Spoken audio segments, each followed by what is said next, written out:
Paid for by the following.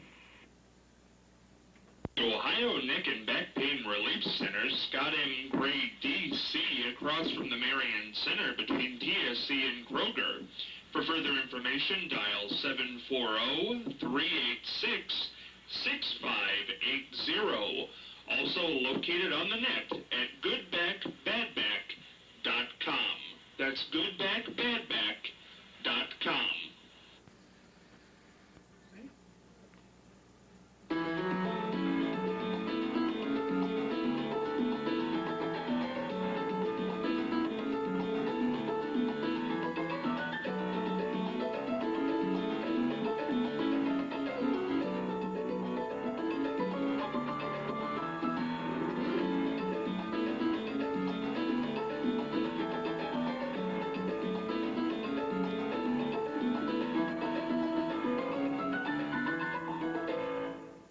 Hey, Scott Spears along with you on a Monday, joined by Mary Ann Michaels, Shannon O'Neill, Martha Dowse, Charlie Evers, and our good pal Lou Conkle, Louis B. Conkle, longtime attorney here in the Marion area. So glad he was able to make the trip.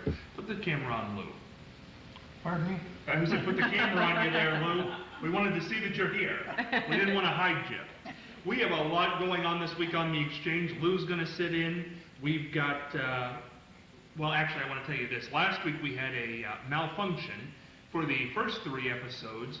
So once again, we lost the Monkey Mobile footage and we lost the Madge footage for the second time. So second time Madge got cut off. Madge is sitting somewhere right now saying, what in the world is he doing? This never happened to her, right, Charlie? No. No, you were her engineer. You had it taken care of. That's right. So once and for all, today, we are going to play the Madge Cooper acceptance speech at the Hall of Fame, which was cut off 2 weeks ago and last week did not get to air at all.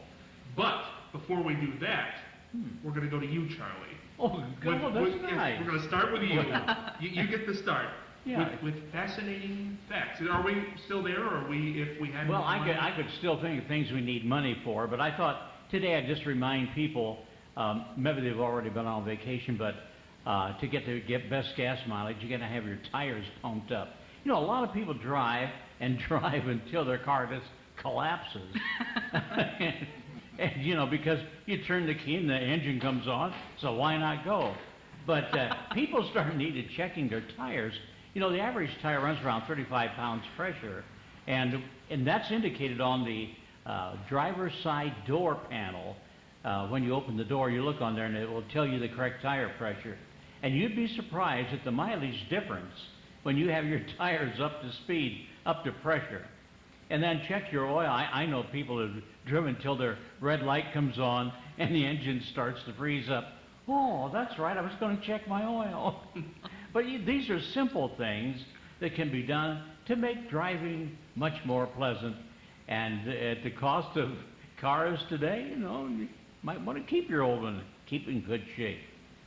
You know, it's a little known fact, Charlie, but did you know that when you look at the dashboard of your car and you see that little gas pump that's there? Yes.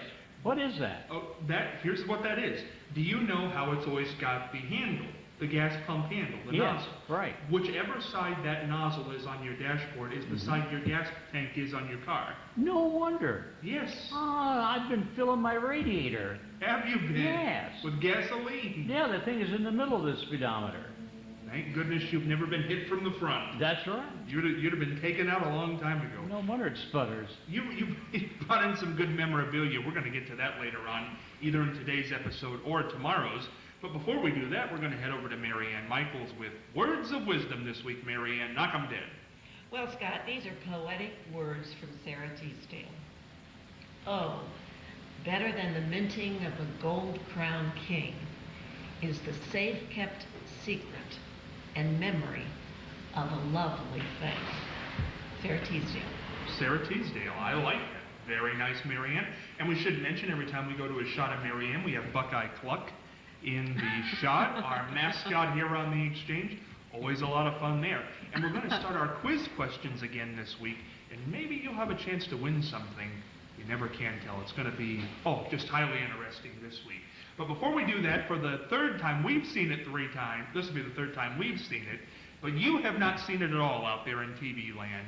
It is the acceptance speech, Ohio Broadcasters Hall of Fame, 2007. Madge Cooper got cut off a couple times. Madge, take it away.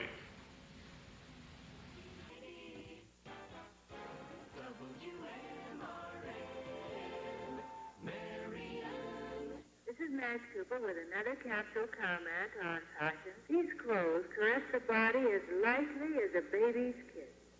Where the lines are slim or rounded, there's no look of stress or strain. But it's also something you want to keep in the back of your mind when you go shopping this fall. Look first to the waistline. Almost never raised, seldom at the natural equation, all thanks to satin and light. 1490 WMNO. It was back in 1957 that a young freshman in high school wandered from his father's merchant's booth over into a tent, where a radio station was broadcasting live shows from the fairgrounds. Station personnel were broadcasting local musical acts and grocery giveaway shows and trade and swap programs. Man, I thought that was cool. I said to myself, hey, I can do that. Well, it wasn't long after the local high school had a radio show, and we aired it on WMRN in Marion, Ohio, the same station that was broadcasting those live shows from the county fair. It was there that I met Madge Cooper, who gave me advice after I traveled down the road from Upper Sandusky, Ohio, with scripts in hand to record the shows. It was the beginning for me of almost 40 years in broadcasting. My start came with the woman we honor tonight, a woman who laid the groundwork and the value of local radio, painting pictures with words. She produced, covered, and broadcast local and national news events and shared information to the home folk in Marion. I, for one, Dave Kaler, say thank you, Madge Cooper, for setting the standards for hundreds of us who got our start when radio was more than just music. It was truly serving the public interest. Moreover, you were the torchbearer for the public interest of Marion, Ohio, and WMRN. Congratulations, Madge Cooper, on your long overdue induction into the Radio Television Broadcasters Hall of Fame of Ohio. Ladies and gentlemen, here's new inductee for 2007, Madge Cooper. Hall of Fame.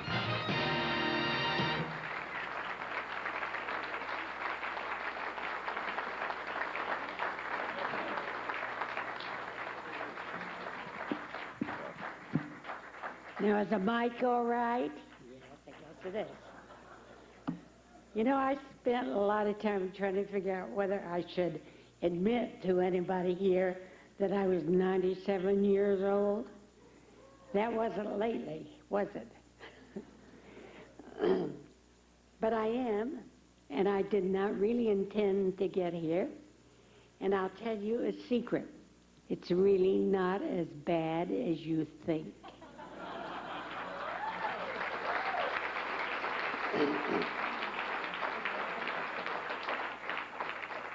For one thing, you get some perks. Some of them they give you, and some of them you just take. For example, you say, I don't have to, I'm 90.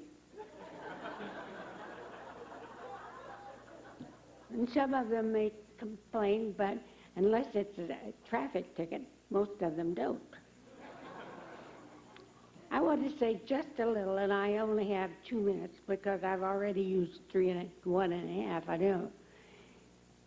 Radio, when I went in, and this was 11 months before Pearl Harbor, we could not play anything except what was in the public domain because we did not have an ASCAP license. Remember? There was a time when the radio broadcasters, there wasn't any television then, don't worry about that. The radio broadcasters and the ASCAP people, they were mostly musicians and a few authors, I guess. They had no license. In other words, we didn't have a license to play. We played everything in that public domain, and you know, we were a little surprised, but people got a little tired of having old on top of Old Smoky. And this is my sunshine every hour of the day.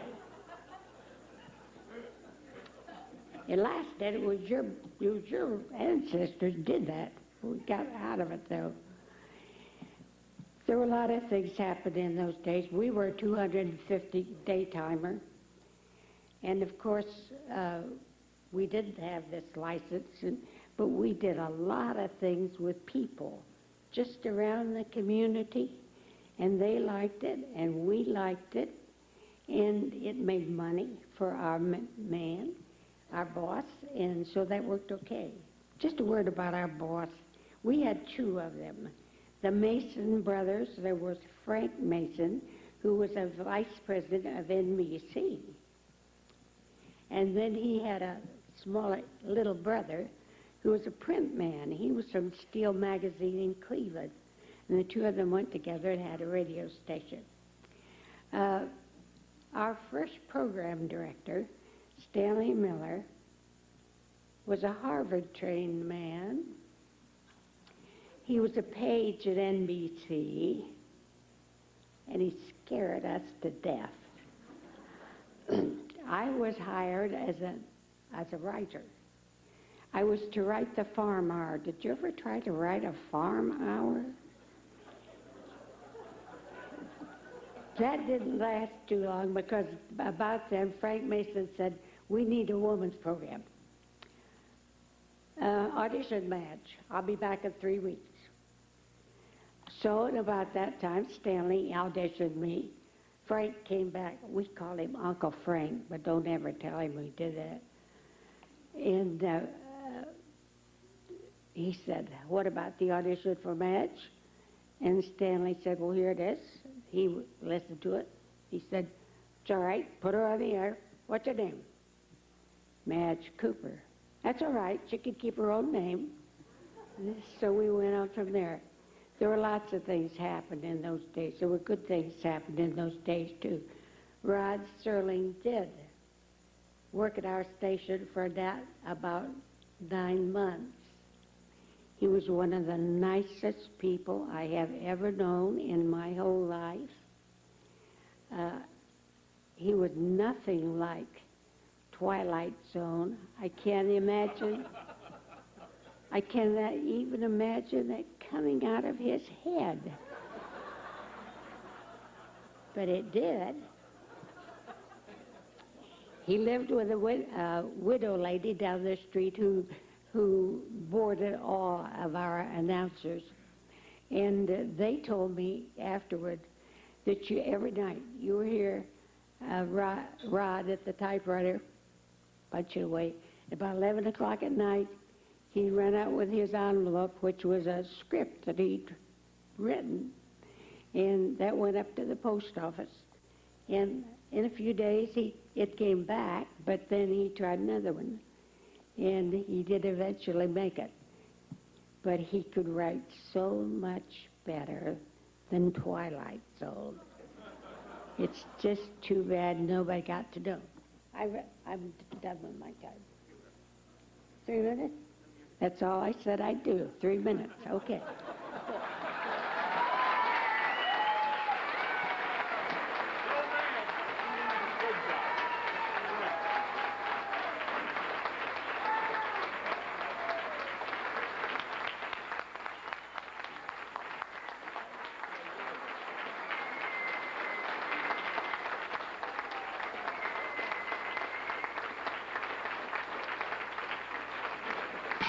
Hey, only one Madge Cooper.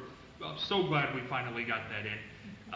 And as I've said every time, but never said on air yet, 12 inductees that night into the Broadcasters Hall of Fame. Only standing ovation was Madge Cooper, and it's easy to see why. And it's kind of neat that we've waited so long to do this because our guest today, Lou Conville, was in business with Howard Guthrie, who was Madge's husband. Correct, Lou? That's right. Now, Lou, what are your memories of Madge and what she did in the Marion community? Oh, I think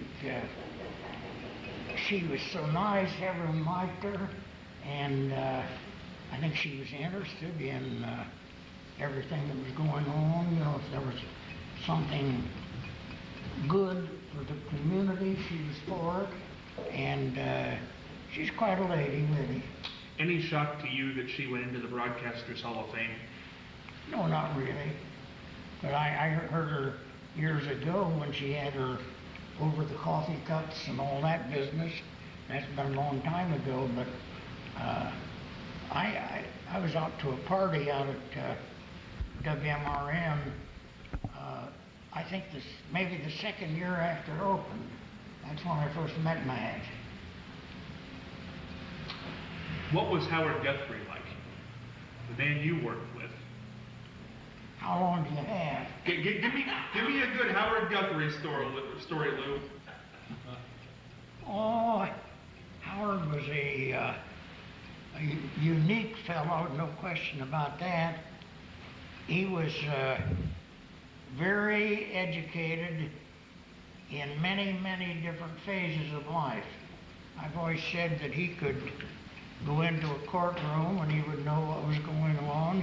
He could go out to the Marion stone shovel or power shovel and he'd know what the machines were doing. He could go out on a farm and watch the tillable things and so on. So he was a well-rounded, well, of course, he had a lot of time because he wasn't too much of a worker. Well, now it all comes out in later years. Lou, what about his car? Didn't he have a 49 Lincoln? Pardon me? Didn't he have a 1949 Lincoln? Seemed like he had a couple of different ones. I know. Really neat-looking cars. Yeah. Well, Lou, I don't know if you'll mind me mentioning this, but I want to later on this month. Now look at this, gentlemen. Lou turns 91? 91 years old, Lou? Yeah. 91. How in the world does it feel to be 91? Well, you get your first hearing aid and then you'll know. No, Lou, what's the secret? How do you get to be 91? Pardon me? Did you eat right? Did you eat right? Take care of yourself? No, I guess the Lord was either good to me or not, but he decided to keep me around. What's life like at 91 years old? Oh, I'm getting along fine. I'm enjoying it. I read a lot, and I have different hobbies at home, and watch the stock market go down. So I have plenty to do. Lou, I've always wanted to ask you this, and this is as good as time as any. Great attorney in town for so many years. What was the case you remember the most? Well, I never had hardly any criminal cases, but when I was young, the court would appoint attorneys for supposedly indigent people. And there was a robbery out here, someplace on 95 at a store, and they arrested, I think, 6 different fellows. They claimed they were all in the car. Well, one of them was handed over to me, and he said, well, I can't help it. I had nothing to do with it. I didn't know any of the plans. I was at home asleep, and they woke me up and put me in the car, and I didn't know a thing about any robbery before or after anything. And I believed him. He sounded like he was telling the truth. So when I got up and we got through with it, why, I just said to the jury that, I thought he was innocent and they should think so too, and they agreed. So that was my most famous case. Well, that sounds like a memorable one, Lou. Yeah. Like, I gotta tell you, I wish you the best 91st year, and I'm sure you'll be around a while. You've got a lot of stamina, and Lou will be with us here for a couple episodes this week. Charlie, speaking of reminiscing, you brought in a bag of memorabilia from the life of Charlie Evers. You know, it's interesting. As we go through life and get involved with special events, it seems like somebody says, hey, let's have a T-shirt made. Let's have a T-shirt made, And so I've been in so many things. I could wear a different T-shirt every day. Charlie emptied the closet to I've come in got today. a whole bag full of T-shirts here that let's take- kind of smell a little well, not moldy, but mothball-y. Here we go. Oh, yes, here's one that, oh, look at this. What does this get a close-up of this? Charlie Evers is my husband. That was, Did your wife wear that? yes, that was from Good. 1977 when it was Charlie Evers Day at the Marion County Fair. Ooh. And then, oh, this is when I was at WDIF. And we had a group called the Body Watchers. You see? That was a long time ago. What was that? Is WDIF for Evers? Let's see, what was it? Yes. Yeah, it's WDIF It was for shortly Evers. after I went there, yes. Oh, there you go. And those guys like bodies. Oh, and here's a good one.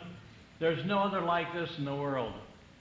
I was the official, what was it, the water battle MC for the Waldo Fire Department during the Waldo Firemen's Festival. I did this for years. And to pay me, they gave me bratwurst galore. Oh, boy. And a couple of things to quench my thirst. That's some kind of paycheck, Charlie. My goodness. And, let's see what else. Oh, there's a pile down here. Here we go. Here we are. We've got all kinds of shirts today. And here's one that, wait. Oh. Champion Human. Champion Human. Wow. Now that's something. That's going some. And, who was runner-up? Who is Charlie Evers? That's what people keep asking me when I run down the list of people on this show. And, I don't know what this says. That's your name. Oh, yes, my name, yes. That was a WDIF shirt. Classy. Oh, yes. And then, here's a good one. A couple I like. See if you can see that. Well, pull that in. Kind of hard to read. It's, we conquered the Kukwa Ditch. Look at that. Yeah, this is the T-shirt that was made for my trip down the Kukwa Ditch in my canoe. That's a neat From shirt. Marion to Waldo. It's never been done before and never since. Really? No one has ever canoed the Kukwa but me. And maybe a couple of Indians. And then, here's one. I'm a WMRN peanut pusher.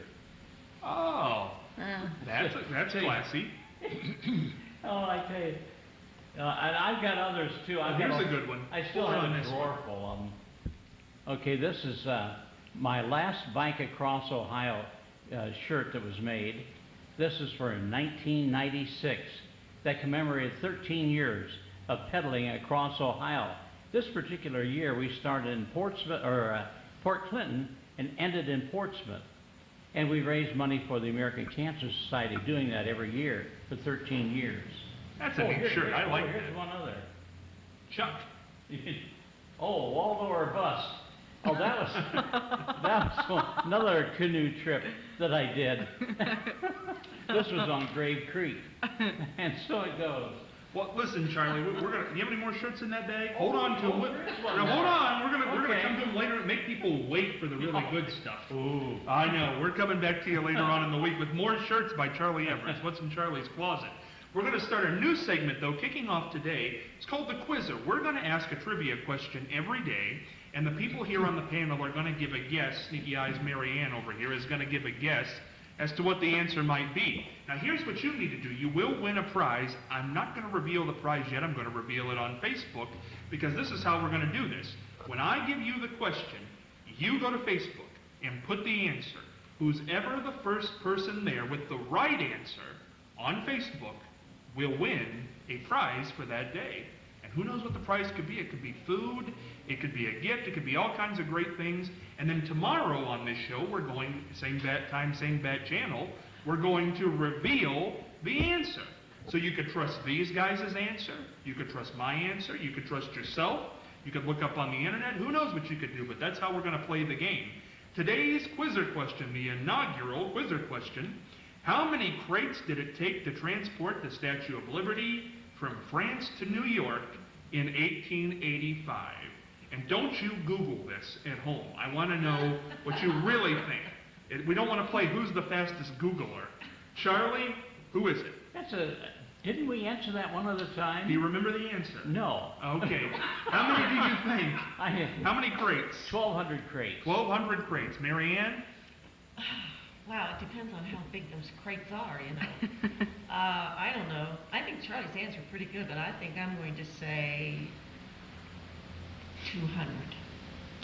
Lou? 2,000. 2,000. Martha, how many crates did it take to transport the Statue of Liberty?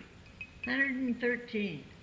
Shannon? I'm going to go with 150. 150. You know what? If you think any of these guys are right, if you think you're right, jump on Facebook, The Exchange Marion, put your answer up there, and hey, that's the way it'll be. See ya on Tuesday.